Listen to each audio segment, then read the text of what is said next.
A paz do Senhor? Graças a Deus. Por favor, aproveitando que você está de pé, eu louvo a Deus por mais uma vez poder estar aqui. Deus abençoe a vida do nosso bispo, da bispa, todos os irmãos, obreiros. Livro do profeta Ezequiel, capítulo 47, versículo de número 1 ao versículo de número 12. Depois disso, me fez voltar à entrada da casa, e eis que saíam umas águas de debaixo do umbral da casa, para o oriente, porque a face da casa olhava para o oriente, e as águas vinham de baixo, desde a banda direita da casa, da banda do sul do altar.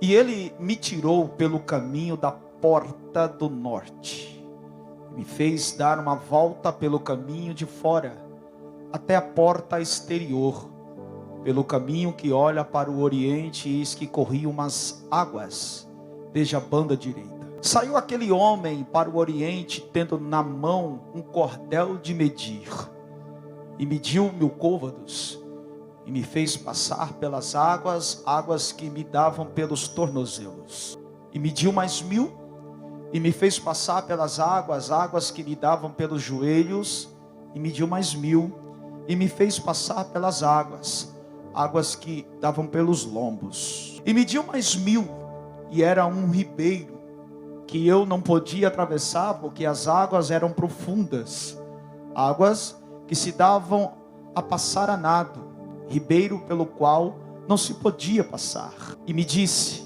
viste, filho do homem?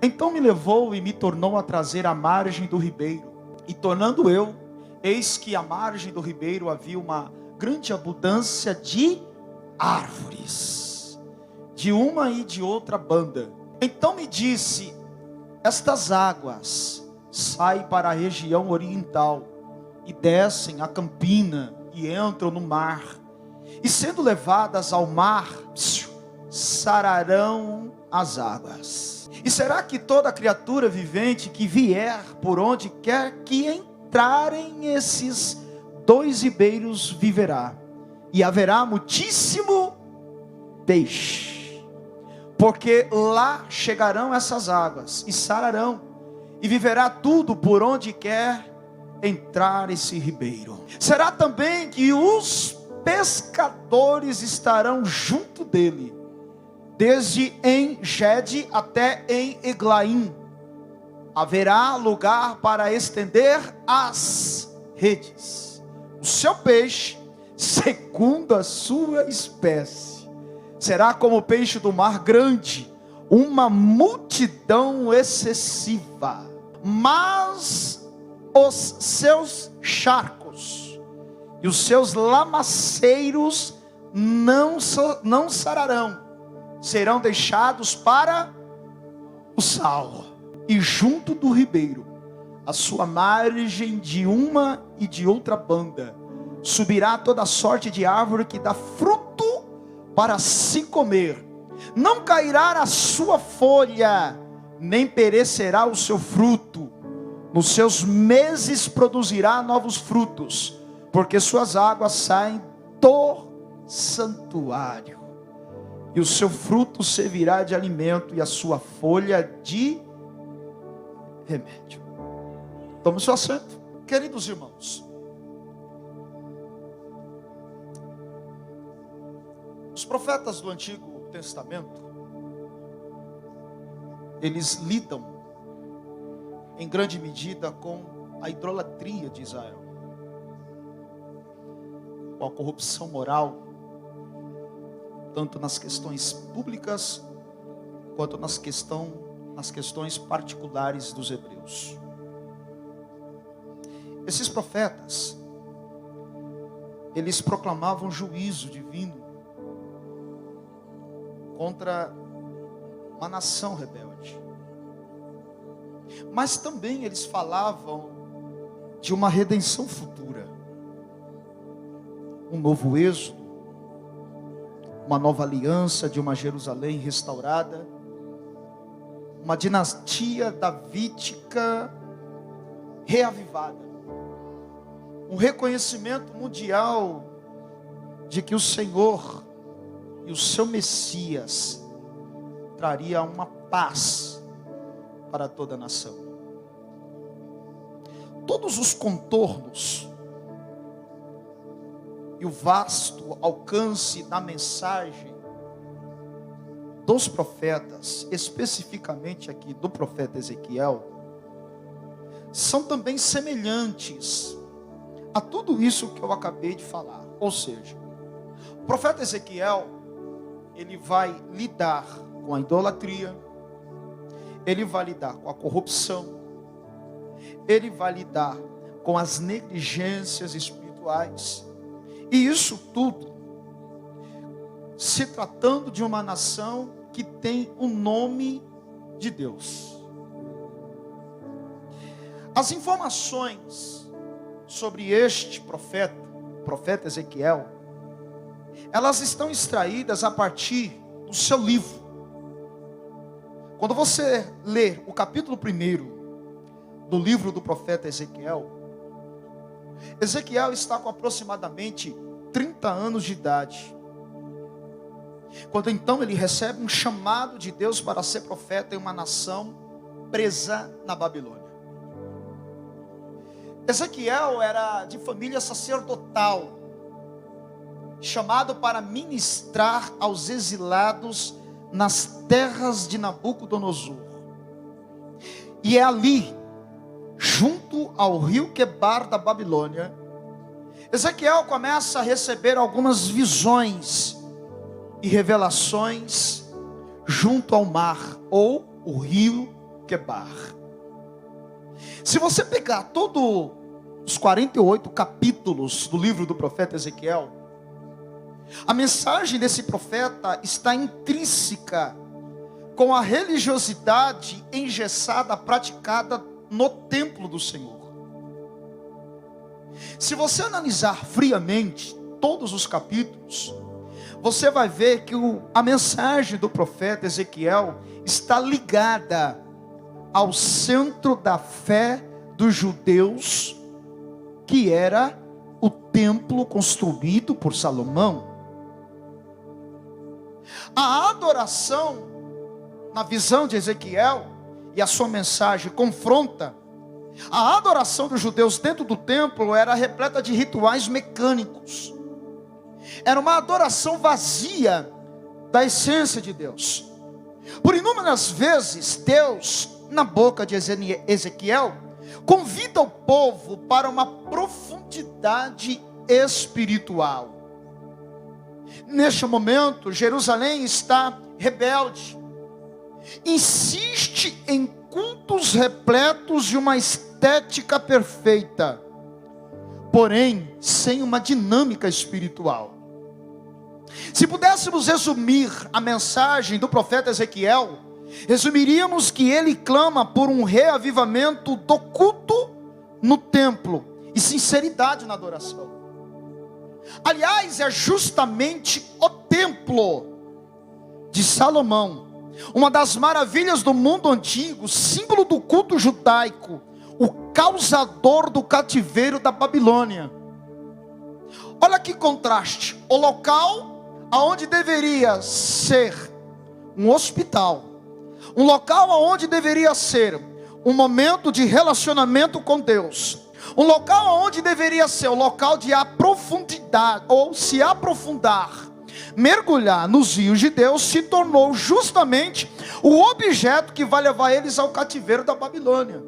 É mais ou menos assim. Eles estavam no templo, eles cultuavam no templo, eles adoravam no templo, mas é justamente o culto no templo, mas é justamente a adoração no templo que vai levá-los à Babilônia. E aqui há uma explicação sobre isso. Em toda a história judaica onde está inserido o templo de Salomão, os hebreus idolatravam o templo. E essa idolatria do templo vai atrair uma espécie de culto pragmático.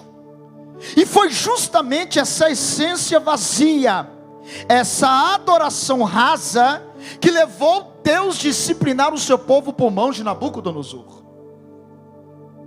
Perceba que eles estavam no templo, mas é justamente o apego ao templo, ao edifício, a glória, ao esplendor, que levou-os à Babilônia.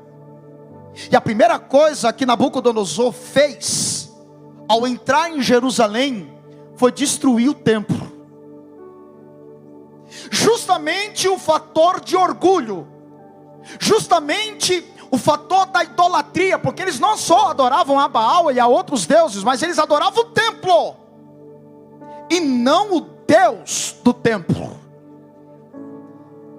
E a primeira coisa que Nabucodonosor fez quando entrou em Jerusalém foi justamente mexer com o orgulho deles.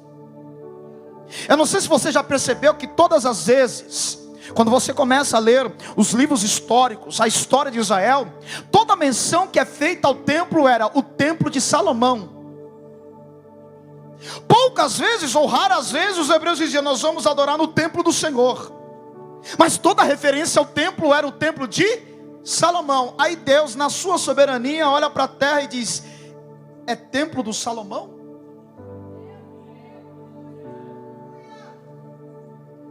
Vocês estão dedicando aquilo que é meu ao homem? A primeira coisa que Deus faz é derrubar o orgulho, derrubar o templo. E isso é tão profundo que 70 anos depois, quando eles estão retornando para a Babilônia, Esdras, no seu capítulo 3, vai dizer que quando os fundamentos do novo templo estão sendo colocados, os sacerdotes e os profetas antigos, ou seja, os profetas e os sacerdotes velhos, que viram a primeira glória, o primeiro templo de Salomão, ao comparar o novo templo, as medidas e o pouco do luxo, eles vão chorar, se lamentar, porque eles estão comparando. Olha só, eles estão comparando o que foi o templo de Salomão com o novo templo. Eles vão se lamentar, e Deus, lá na sua soberania, levanta o profeta Ageu para dizer para o povo continuar a reconstruir o templo, porque a glória da segunda casa será maior do que a primeira. E Deus não estava falando de luxo, Deus não estava falando de glória, Deus não estava falando de honra ao homem. Essa glória que vai entrar no templo está lá em Lucas capítulo 2, quando o sacerdote está servindo ao Senhor, ele levanta os seus olhos, vê José e Maria carregando a glória nos braços. É a glória dentro do templo.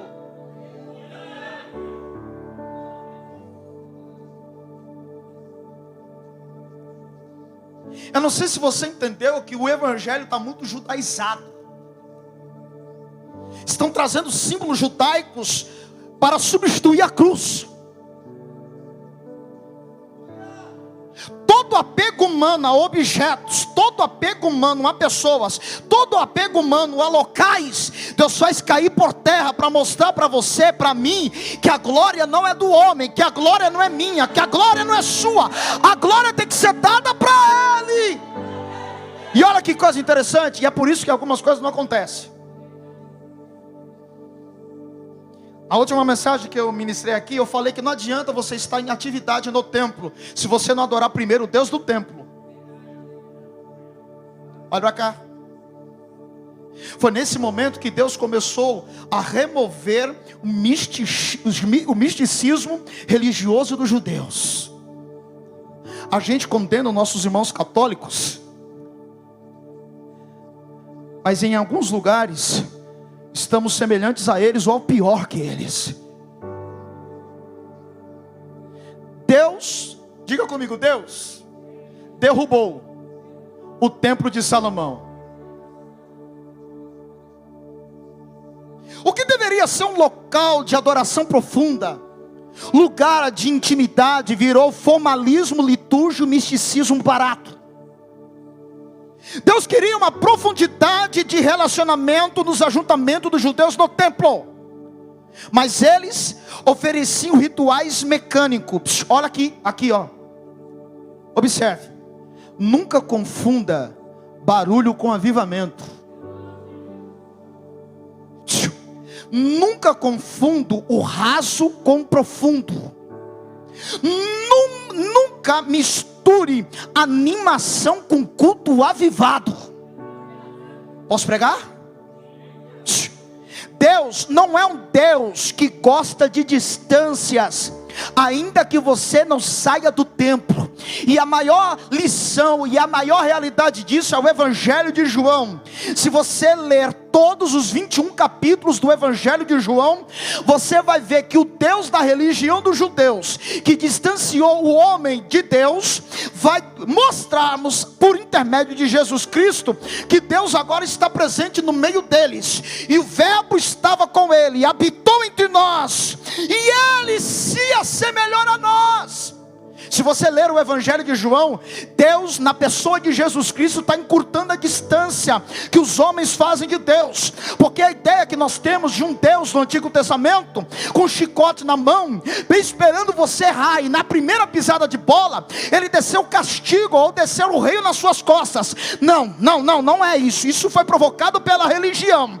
Mas o Deus que o evangelista João, ele vem ensinar o verbo está entre vocês. O verbo agora vai dizer: eu e o Pai somos um. Quem me vê, vê o Pai. E eu já disse aqui que a ideia de Pai trazida pelo evangelista João é a ideia que nós temos de mais próximos de Deus, porque o Evangelho de João é o Evangelho dos encontros. Deus encontrou com a mulher samaritana no poço de Jacó. Deus encontrou com a mulher adúltera na praia. Deus encontrou com Lázaro na sepultura. Entenda que Deus não é um Deus de distância. Ainda que eles estavam no templo, eles estavam distantes de Deus. Só que o que chama atenção é que nessa visão aqui, Ezequiel vê algo estranho. Tente imaginar você dentro do templo. Eu não estou falando do templo, porque ele tinha sido destruído por Nabucodonosor. O que Ezequiel está vendo aqui é uma visão do tempo futuro, não do tempo que foi destruído, mas na visão ele vê o templo reedificado, e na visão ele vê águas vivas, que saíam não do altar, mas da porta.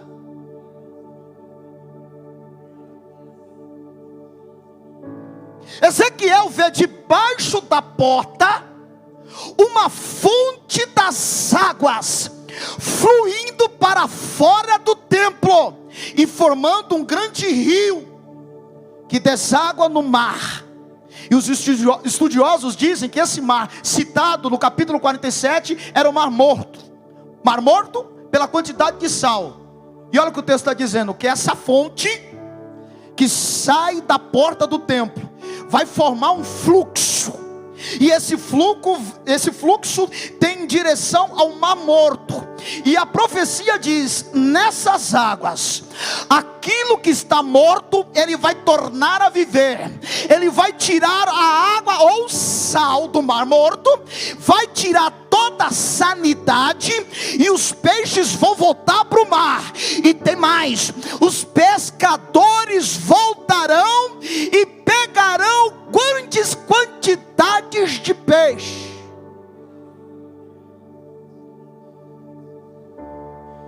Só que antes disso, Israel precisava ser trabalhado. Alguém coloca para mim Ezequiel 36, ou melhor, isso, capítulo 36, versículo 26. Antes de Deus mostrar a visão das águas saindo debaixo da porta do templo, ou da soleira, ou do umbral da porta, Ezequiel, é revelado a Ezequiel que Deus iria trabalhar no interior de Jerusalém. De que forma? Olha o que Deus está dizendo na boca de Ezequiel: e vos darei, levante sua mão direita aos céus, isso aqui é profético, e vos darei um coração novo, e porei dentro de vós um espírito novo, e tirarei o coração de pedra. Isso aqui é cirurgia espiritual. E tirarei o coração de pedra da vossa carne, e vos darei um coração, e vos darei um coração de carne. Agora o versículo 27, veja o que o texto vai dizer: e porei dentro de vós o meu espírito, e fareis que andeis nos meus estatutos, e guardareis juízos e os observareis.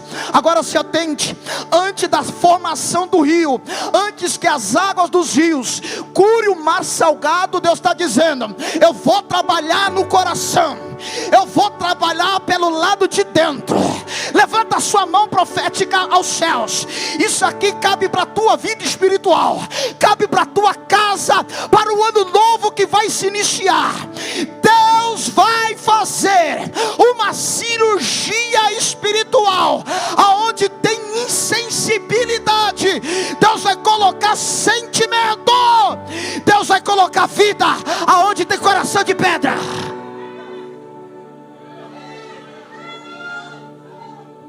E tem mais. Esse coração novinho que está vindo aí vai ser cheio do Espírito de Deus, porque Ele está dizendo: eu vou derramar do meu Espírito sobre este coração. Alguém que me ouve, levante as suas duas mãos aos céus. Além de fazer essa cirurgia espiritual, Deus vai trazer o camarada cheio do Espírito. Deus vai transformar a camarada e vai colocar o Espírito dentro dela.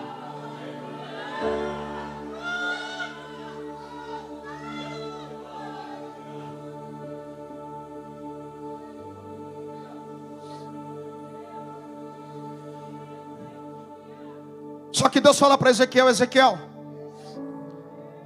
eu não vou fazer só isso, eu vou levantar quem está caído. Pula para o capítulo 37. Olha o convite que Deus faz ao profeta. Capítulo 37, versículo 1. Veio sobre mim a mão do Senhor, e o Senhor me levou em espírito e me pôs no meio de um vale que estava cheio de ossos. Primeiro, eu aprendo uma grande lição: local de profeta não é onde tem vida, local de profeta é no cemitério. Deus quer levantar uma geração de profeta não para profetizar onde tem vida. Deus quer te levar onde a morte está imperando, aonde o vício está imperando. É você que vai lá, vai abrir a boca e vai profetizar. Eu te convido a você chegar na sua casa lá, e quando você colocar o pé dentro da sua casa, começar a levantar a sua mão de profeta, porque você vai ser usado como profeta de Deus lá no cemitério, lá onde não tem vida, lá onde a morte está querendo reinar. Só que Deus vai fazer uma pergunta para você. Olha o versículo 2. Olha a pergunta que Deus vai fazer para você.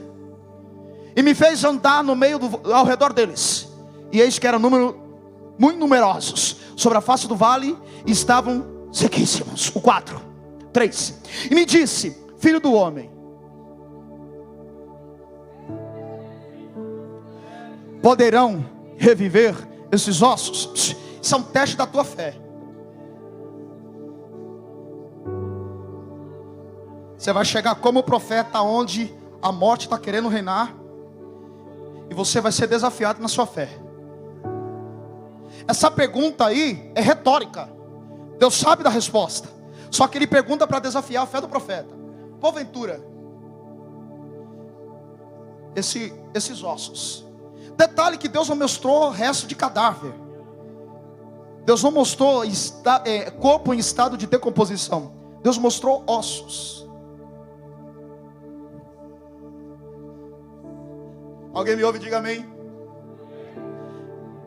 Se Deus mostrasse um corpo em decomposição, a carne se deterioraria, a pele também se deterioraria, o nervo também se deterioraria. A única coisa que sobra de um corpo humano depois que sai debaixo da terra é os ossos. Sabe qual é a mensagem que Deus está dizendo? Se tem osso, ainda tem esperança. Não, você não entendeu. Se tem osso é porque ainda tem esperança. Não desista. Se tiver só osso lá, e se o osso estiver sequíssimo, continue profetizando.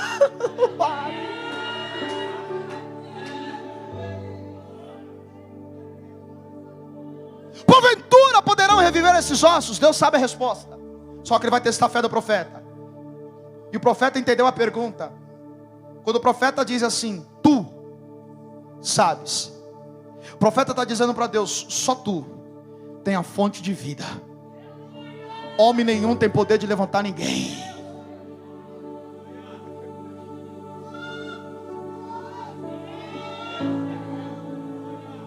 Olha o versículo número 6. Olha o versículo 6. E porei sobre nervos sobre vós, e farei crescer carne sobre vós, e sobre vós estenderei pele, e porei em vós o espírito, e vivereis, e sabereis que eu sou o Senhor. Pula para o 9, é para você dar glória. Levanta a sua mão direita aos céus. Com o pulmão cheio de fé, o profeta Ezequiel vai profetizar, e ele me disse: profetiza ao espírito, profetiza ao filho do homem, e dize ao espírito, com a sua mão levantada e com o pulmão cheio de fé: assim diz o Senhor Jeová, vem dos 4 ventos, ó Espírito, e assopra sobre esses mortos, para que vivam.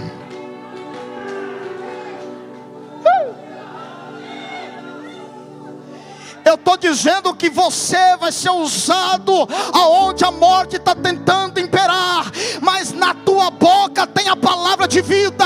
Você vai profetizar nos ossos, e o Espírito vai soprar sobre eles, e você vai ver a diferença. Ainda não chegou o dia 31 de dezembro, mas eu creio. Cadê você, Ezequiel? Cadê você, Ezequiel? Cadê você, Ezequiel? Eu creio.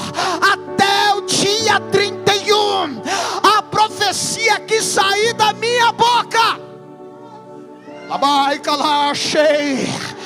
Deus está visitando agora com vida. Deus está visitando agora com vida. O vento vai soprar de novo. Eu vou dizer de novo: o vento vai assoprar sobre os mortos.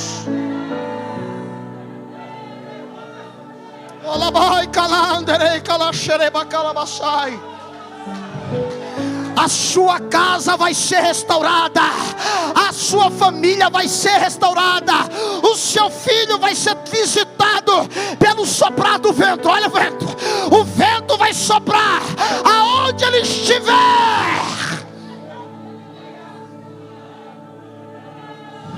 Eu vou deixar você glorificar.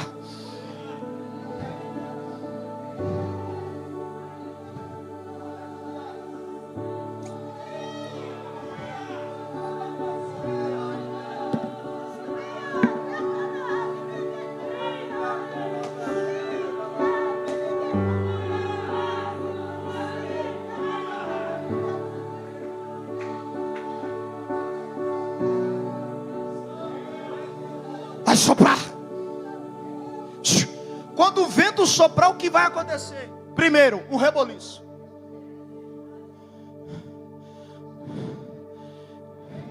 Eu não sei se você sabe que quando Deus manda um furacão na terra, a geografia não fica igual. Tente imaginar você como o profeta Ezequiel no meio do cemitério. Quando ele começa a profetizar, começa um reboliço.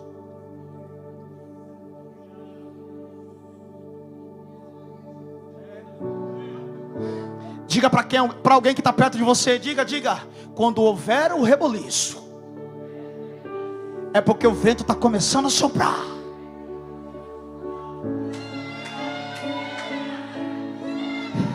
Eu vou dizer de novo: quando você ouvir o reboliço,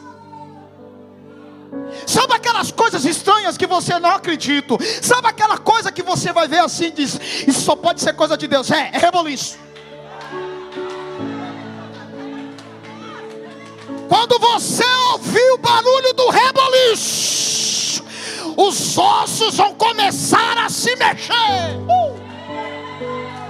Tente imaginar você, uma caixa craniana voando assim na visão de Ezequiel, procurando a caixa torácica. Tente imaginar um fêmur voando, procurando o joelho que era dele enquanto estava com vida. Quando o vento soprou, a primeira coisa que aconteceu foi osso com osso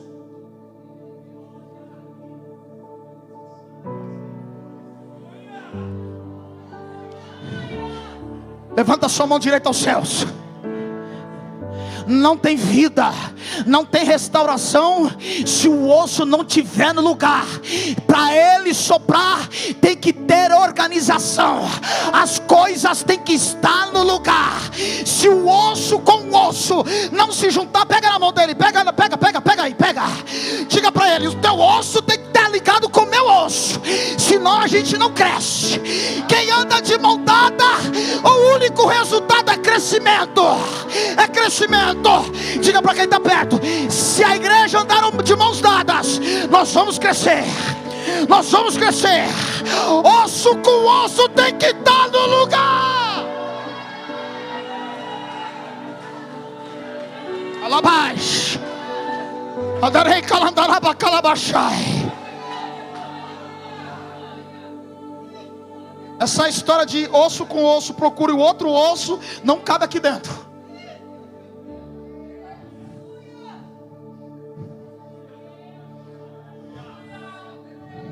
Aqui dentro tem que ser osso com osso. Isso aqui serve para a tua casa também. O osso tem que estar no lugar. Você quer que o vento sopre, mas e o osso?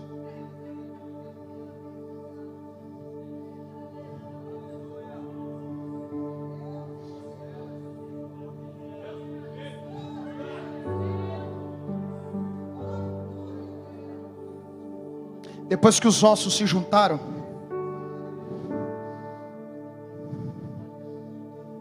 o profeta Ezequiel continua vendo na visão, evangelista Malene.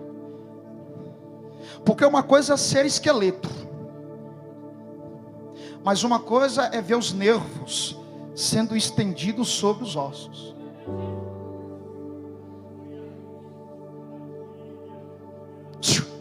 Para que serve o nervo, hein?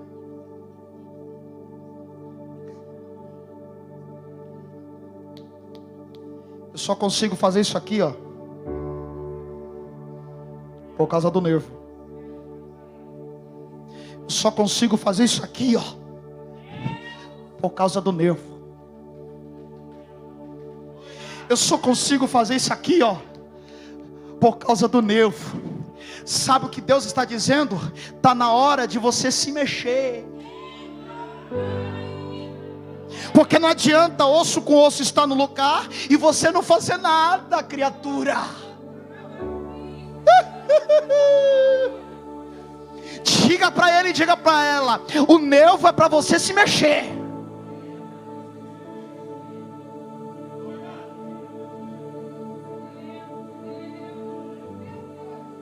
Vai dar murro e ponta de faca até quando? Vai ver a casa cair, não vai fazer nada? Nervo. Mas parece uma coisa estranha, né? Não está faltando algo não? Tente imaginar um esqueleto com nervo. Fica sem graça. Uma coisa feia. Esquisito. Aí Deus assina para a boca do profeta Ezequiel: fica tranquilo, eu vou estender carne.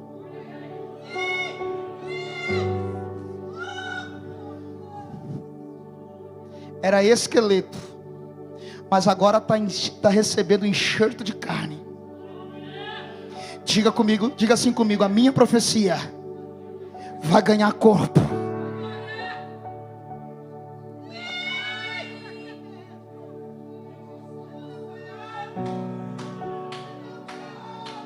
Alguém pode dizer assim: é esqueleto. Não se preocupe, você está ganhando.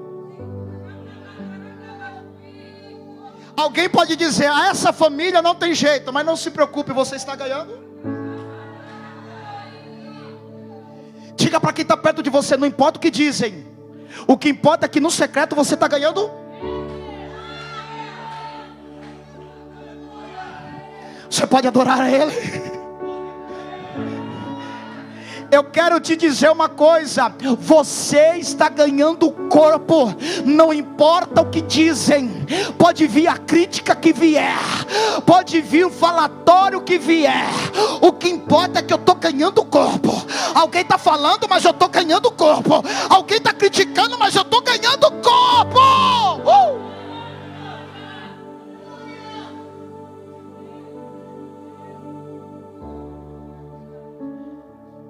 adianta um corpo sem pele. Para que serve a pele mesmo? Quando você bate o joelho, rala o joelho no chão, a pele é arranhada. O que acontece com o joelho?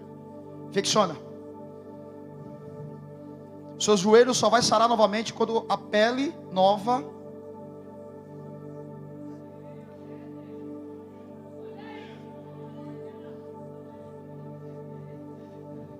A pele serve para proteger a carne dos ácaros, das infecções no ar. Quer um segredo? Se proteja. Não deixa o teu corpo sem pele. Alabaxerei, calabaçou. Eu vou profetizar nessa noite que o teu corpo está recebendo a pele espiritual. Deus está derramando sobre você uma proteção que você precisa. Você sabe que o osso já está no lugar, tem carne, tem nervo, mas a pele ainda não chegou. Então receba a cobertura espiritual para você e sua casa nesta noite.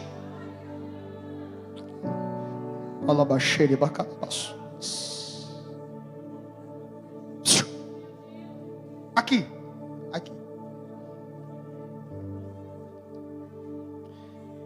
Deus mostra essas duas visões, ou entrega essas duas mensagens a um profeta. Aí a nação volta do cativeiro. Aí entra o capítulo 47, versículo 1. Deus pega o profeta Ezequiel, tira ele, tira o profeta Ezequiel do templo e o coloca do lado de fora.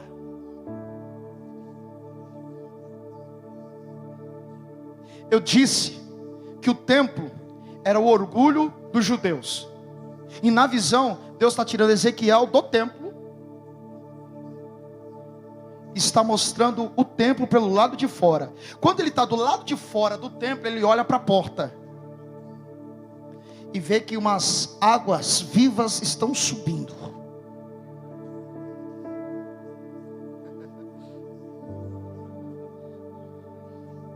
Aqui há 4 verdades que Deus está mostrando ao profeta. Vou começar a pregar agora. 4 verdades. Primeiro, o anjo mostra para Ezequiel que Deus está medindo o nível da profundidade espiritual dos judeus. Observe, o templo, ou os escombros do que ficou, tinha água debaixo da porta. Alguém me ouve? Diga amém. Escuta o que eu vou lhe dizer. Na visão de Ezequiel, o templo que foi destruído por Nabucodonosor e ele deixou nos escombros, Ezequiel está vendo na destruição que há águas.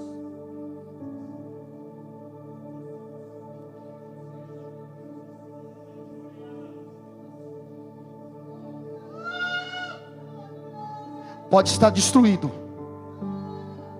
mas as águas estão começando a germinar debaixo da destruição. Quem recebe essa palavra? Pode estar caído, mas as águas estão fluindo. Pode estar destruído, mas as águas estão começando a fluir. Vai ser gerada uma fonte.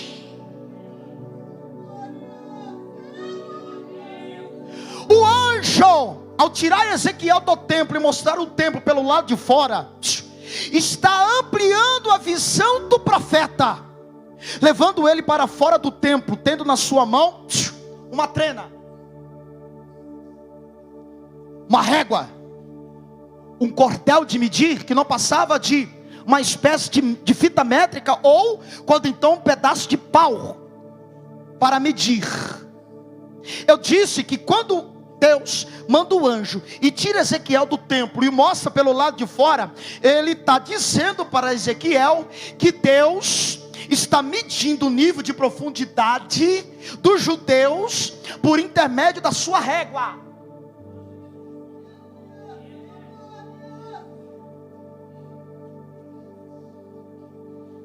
Eu quero lançar uma palavra sobre nós, sobre vocês. Todos nós aqui estamos debaixo da régua dele. Diga para quem está do seu lado: você sabia que você está no cordel de medir dele?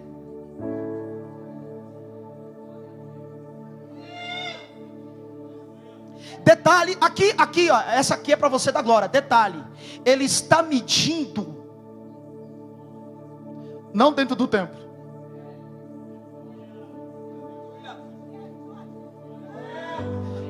Ele está na porta do templo e ele vê o anjo com um cordel de medir.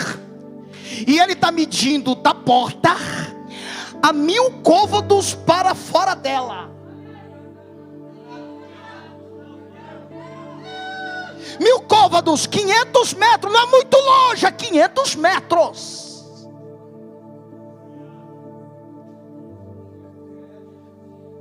Quando o profeta Ezequiel vê o anjo medindo, ele vê que fora do templo as águas não passam as do...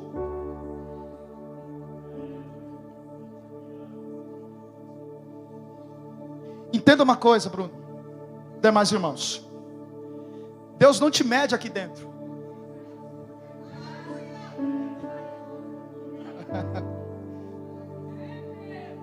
Deus sabe que é aqui você.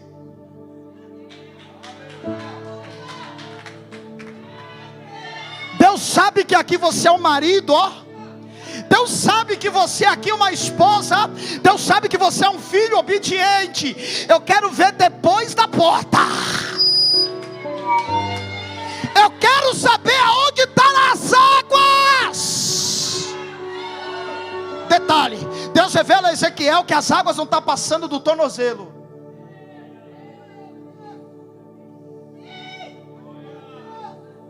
Vida com Deus é comportamento.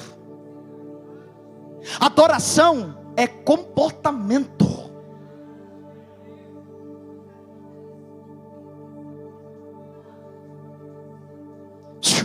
Tem uma régua, tem uma trena sobre você.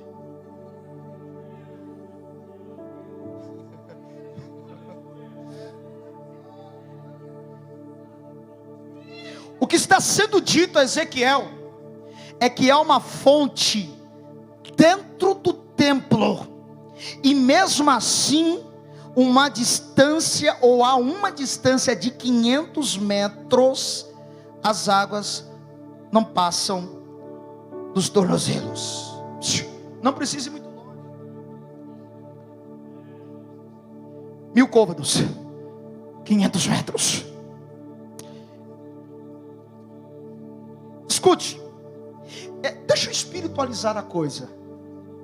Os judeus estavam dentro da fonte, mas nunca chegaram ao fundo das águas. Escute, quem me ouve diga amém. Não basta estar no templo se a fonte não estiver dentro de você.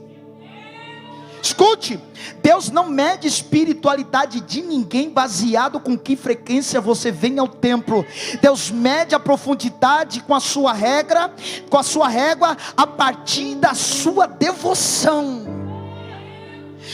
Pois você pode estar aqui dentro e nunca sair do raso.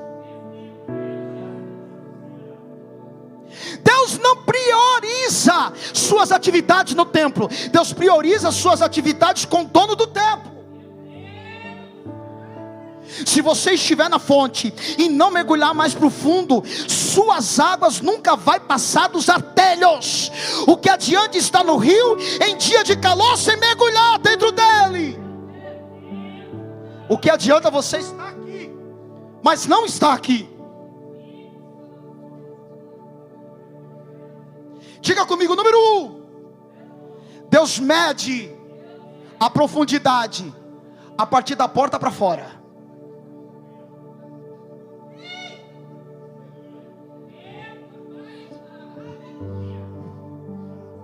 Escute o que eu vou lhe dizer.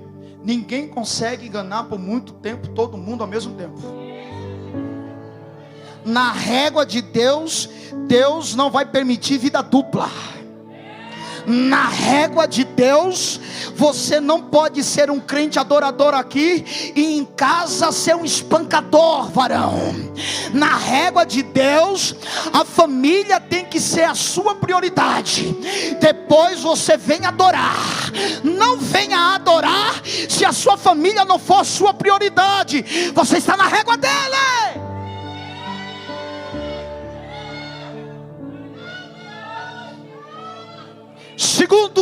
Segunda verdade, o anjo mostra para Ezequiel que não é o templo que sobe o nível das águas, mas o fluir das águas do templo. Porque ele vai ver, o anjo mostrar a ele que é o fluxo contínuo das águas vivas que sai do templo, que faz o nível das águas subirem até o joelho.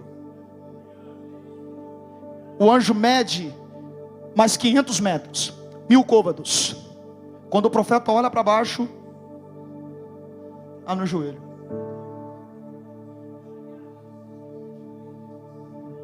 Aí ele diz assim: no joelho já é um primeiro passo. É a partir do joelho que eu vou te levar para o...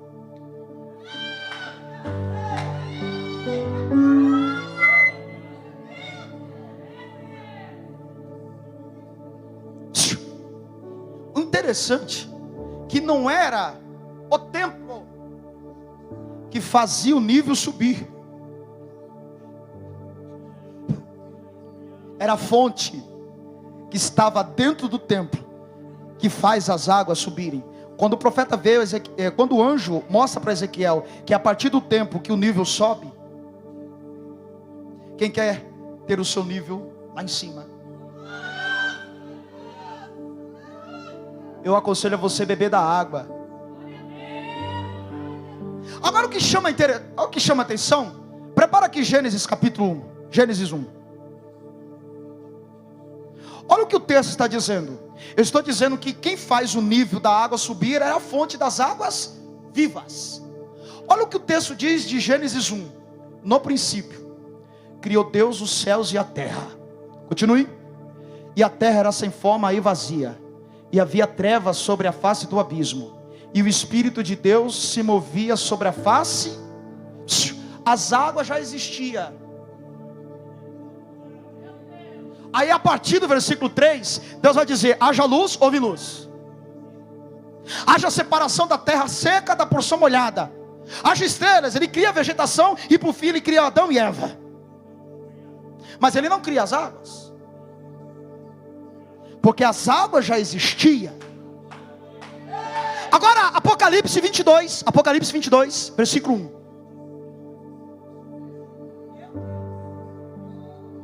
Eu estou profetizando aqui que para o teu nível subir, você vai ter que beber da água. Eu estou te explicando quem é a água aqui nessa noite. Olha o capítulo 22. Na revelação, na ilha de Pátmos, João recebe essa visão aqui. E mostrou-me o rio puro da água viva, claro como cristal, que procedia do trono de Deus e do Cordeiro. Olha o 2. No meio da sua praça, e de uma e de outra banda do rio, estava a árvore da vida, que produz 12 frutos, dando seu fruto de mês em mês, e as folhas das árvores são para a saúde das nações. E ali nunca mais haverá maldição, e nela... Procure o texto de Apocalipse 22, aonde lá o mar não vai existir. Me ajude aí, irmãos. O versículo, capítulo 22 Apocalipse, onde diz que o mar não mais existirá.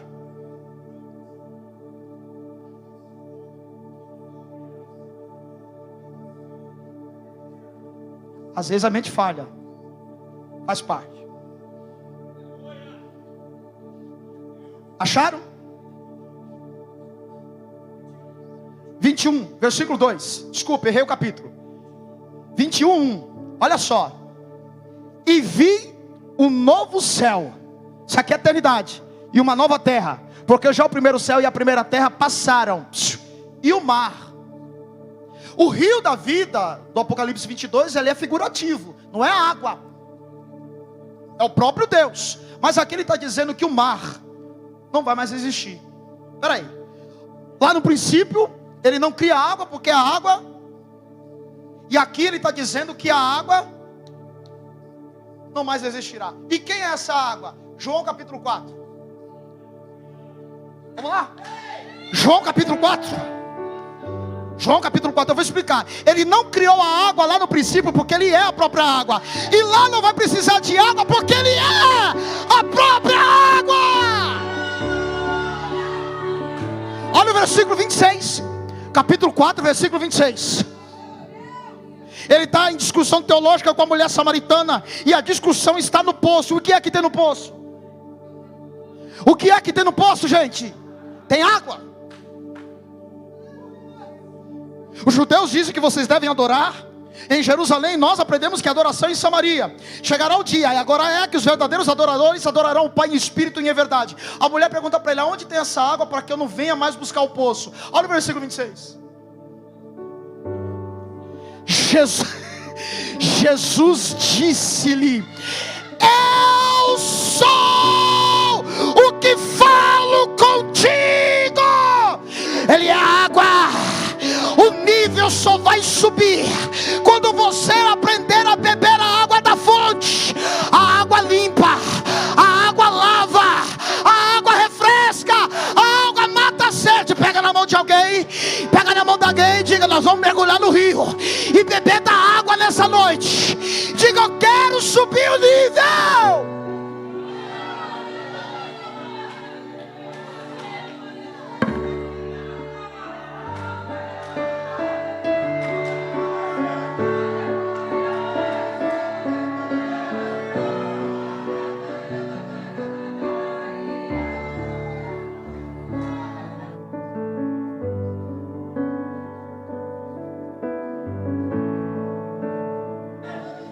Eu quero perguntar aqui nessa noite: quem quer subir o nível das águas?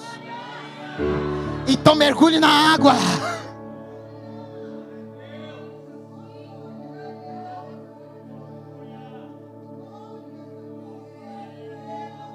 Está na hora de sair do raso.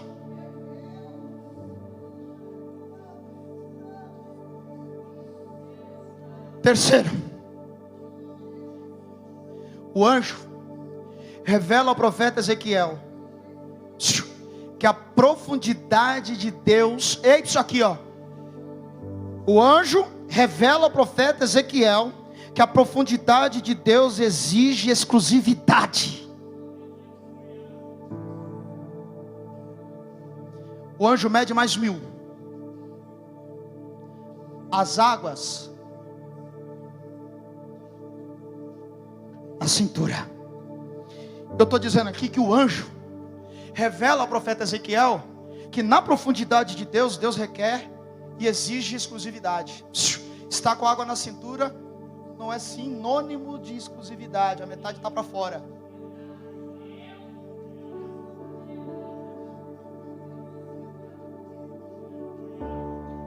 A água está aqui. Metade está dentro. Metade está fora.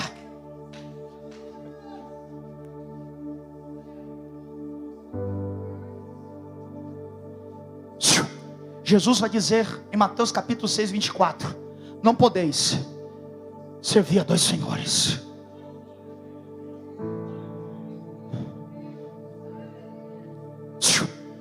Ezequiel está com a metade do corpo dentro do rio e a outra metade para fora dele. Deus, preste atenção, Deus sempre irá propor a mim e a você ir mais profundo quando Ele perceber que a sua metade está para fora do cordel de medir.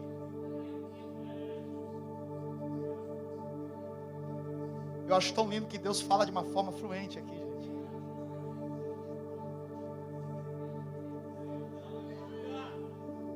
A profundidade de Deus requer exclusividade, até porque Deus é exclusivo. e não aceita você pela metade. Ele não aceita adoração pela metade. Ele não aceita oração pela metade. Ele não aceita devoção pela metade.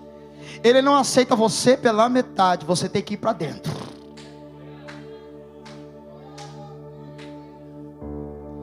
Estar dividido é não estar mergulhando no rio, ainda que estejamos dentro dele. A profundidade do rio de Deus não compactua com candidatos com vida dupla. Ou estamos dentro do rio ou fora dele. Não dá para ser morno quando as águas são quentes. Eu vou dizer de novo: não dá para ser morno quando as águas são quentes. Eu vou dizer a terceira vez: não dá para continuar a ser morno quando as águas estão fervendo.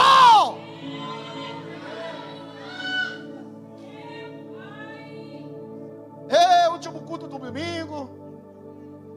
É isso mesmo, vamos embora.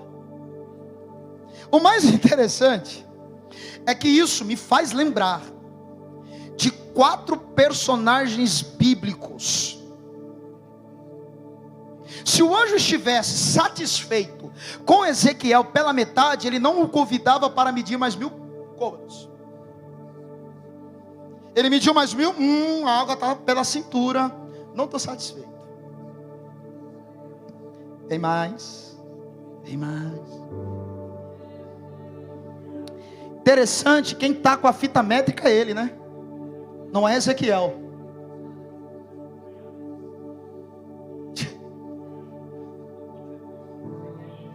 Aqui quem mede é ele.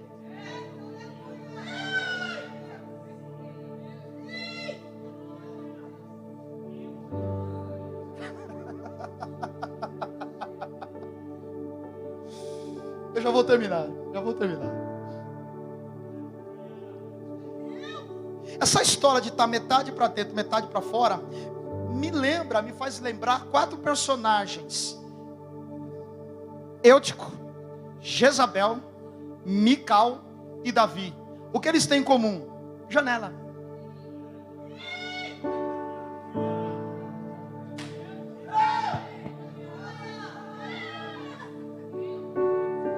Eutico,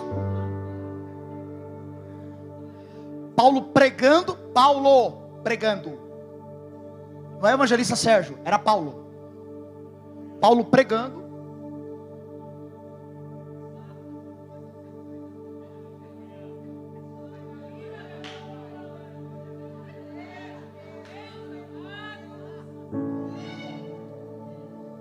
Metade dentro, metade fora.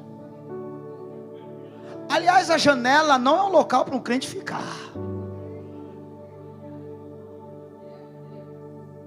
Já reparou que quem fica na janela se torna um crítico como Mical? Para que tudo isso? Para que gritar?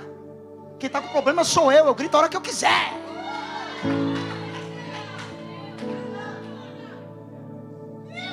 Ei, Micalzinha, Deus vai te pegar, Mical. Ou você mistura na adoração, ou vai ficar seca sem gerar. Você que escolhe.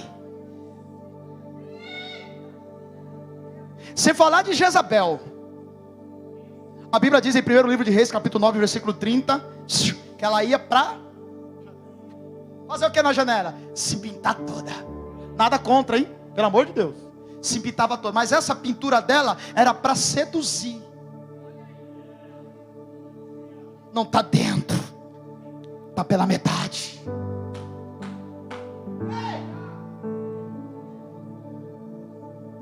Eu posso entregar o rolo completo? Isso por não falar de Davi, que deveria estar na guerra, mas estava dando uma passeadinha olhando para a janela dos outros.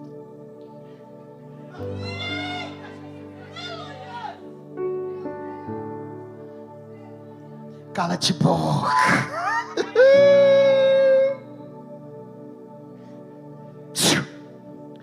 Suas águas estão aonde, hein? Por último, 4. Ezequiel recebe uma revelação de quem está dentro do rio é conduzido pelas águas. Ele mede mais 1000 e ele não consegue andar com as próprias pernas. Eu vou dizer de novo: quando ele está completamente mergulhado, as pernas não conduzem mais ele, porque não tem pé. Ele tem que ir nadando. Levanta as mãos aos céus. Quando você não aguentar mais, as águas vão te conduzir junto ao mar de Deus, ao rio de Deus. Quando você não aguentar, deixa as águas te carregar.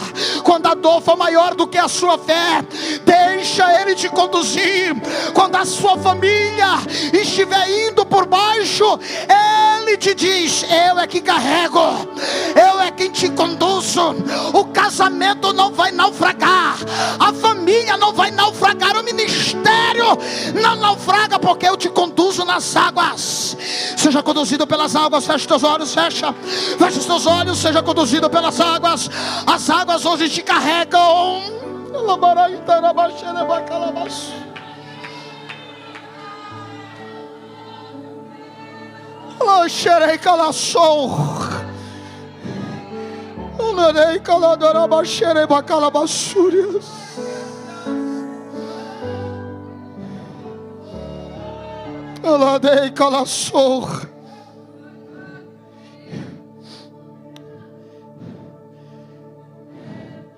Deus promete 3 coisas para Ezequiel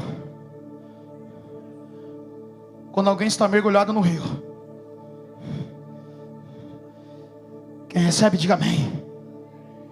Primeiro, as águas do mar salgado será saneada. Estão lembrados de Ruth? Desculpa, Noemi. A terra de Belém passa fome, ela vai para Moabe. Lá em Moabe ela perde toda a família, ela volta. Quando ela é recepcionada, ela pede: não me chame mais Noemi, me chame de Mara, amargura. Mas ele está prometendo aqui: a partir do momento que as águas te conduzir, eu vou sanear o mar salgado. Deus vai tirar o sal do mar. Eu não sei se você entendeu. Se você fosse você, dava glória. Porque Ele está prometendo aqui no último culto de domingo: mergulha no meu rio e você vai ver eu tirando todo o sal do mar.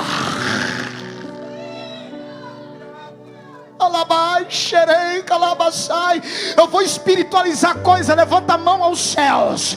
Quem está dentro da profundidade de Deus sempre terá remédio nas feridas, sempre encontrará uma paz que o mundo não pode dar. Quem está mergulhado em Deus terá a sua dor sanada. Receba cura, receba remédio, mas vem para o rio, vem para o rio, vem para o rio. Se coloca sobre seus pés.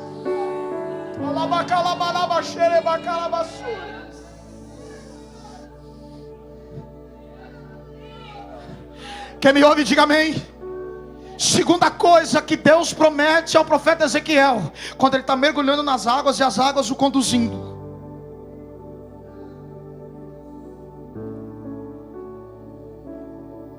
Segundo, ele está dizendo: por onde esse rio passar,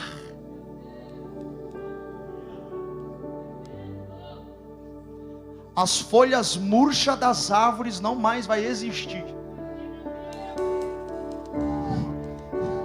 Não, você não está entendendo. Ele está dizendo assim: por onde esse rio passar, as árvores receberão oxigênio, receberão vida nova. E deixa eu abrir um parênteses que eu já falei aqui em outra oportunidade. A Bíblia nos compara a uma árvore. A Bíblia, ela compara a vida humana a uma árvore. Aqui ó, aqui ó.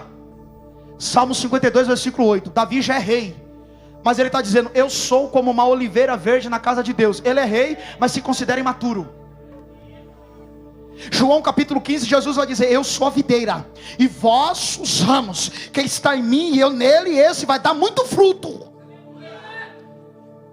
Um dia Jesus cospe no chão, pede para o cego passar o lodo nos olhos, depois ele pede para lavar no tanque de Siloé. Quando ele lava e volta, Jesus pergunta para ele: o que é que você vê? Eu vejo homens se movimentando como árvores, ou homens como árvores.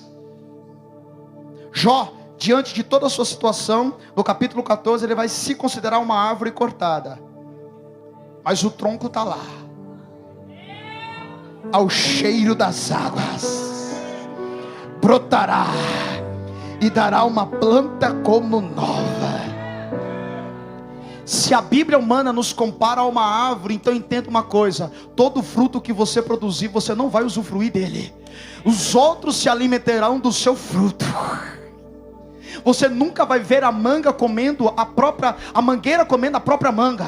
Você não vai encontrar a goiabeira comendo a própria goiaba. Ela produz fruto para os outros usufruir.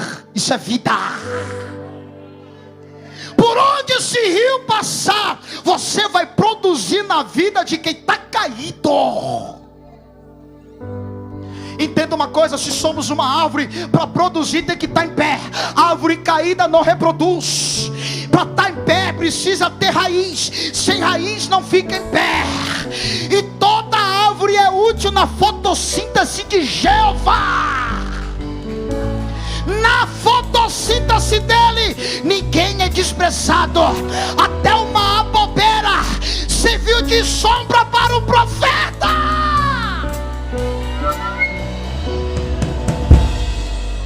Pegue na mão de alguém. Há um rio.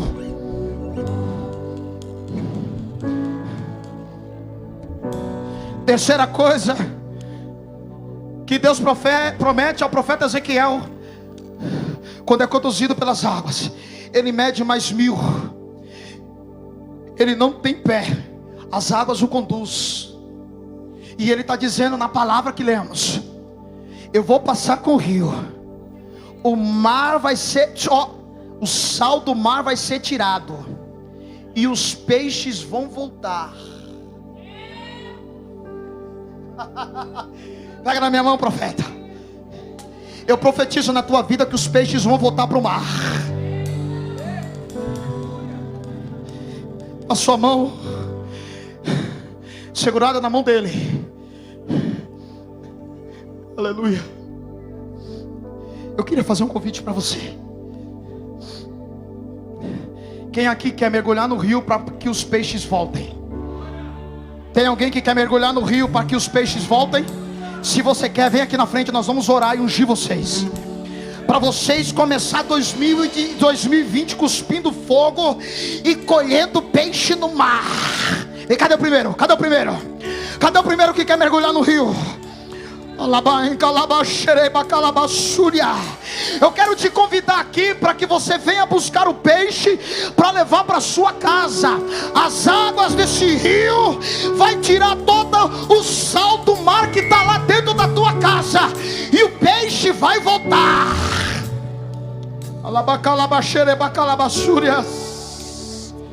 Cadê você?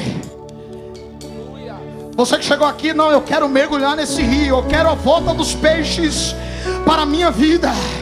Eu quero 2020, eu quero começar o ano novo pescando peixe no rio de Deus.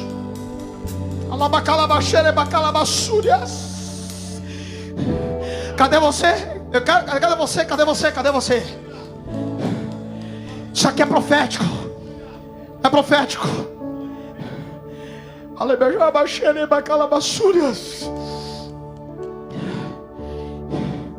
Tem mais gente, tem mais gente.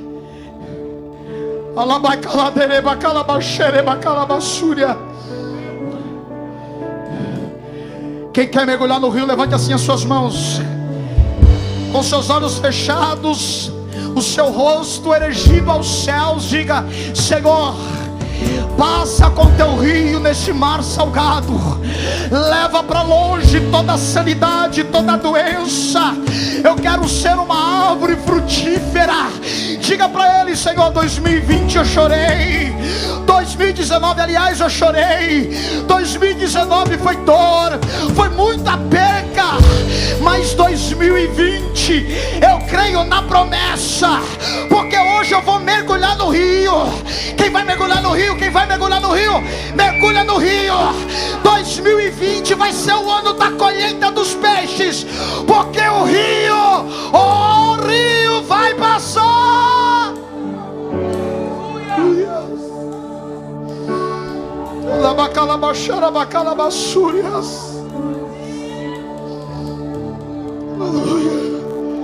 Aleluia. Existe um rio, Senhor. Ministros, oremos pelos servos de Deus. Enquanto isso, nós vamos adorando. Do teu grande amor. Você sairá marcado deste culto.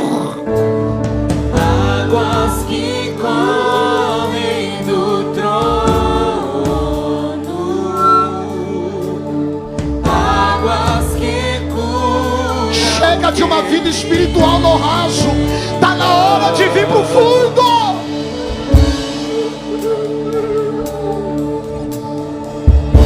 Onde o rio passar,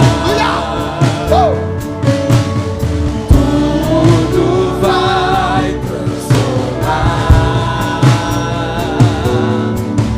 pois leva a vida do próprio. Cante, cante, Assembleia. Esse rio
suas duas mãos sobre o teu coração.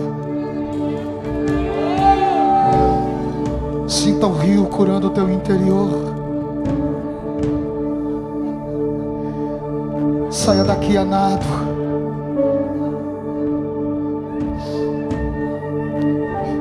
Se você puder, fale em mistério com Deus.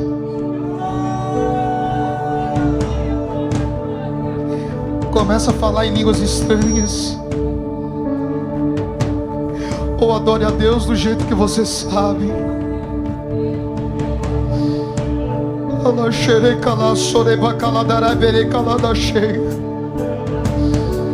Adai kala soreba kala darai chi kala dorabaso. Adai kala dora soreba indere kala darabashere kadarabasai.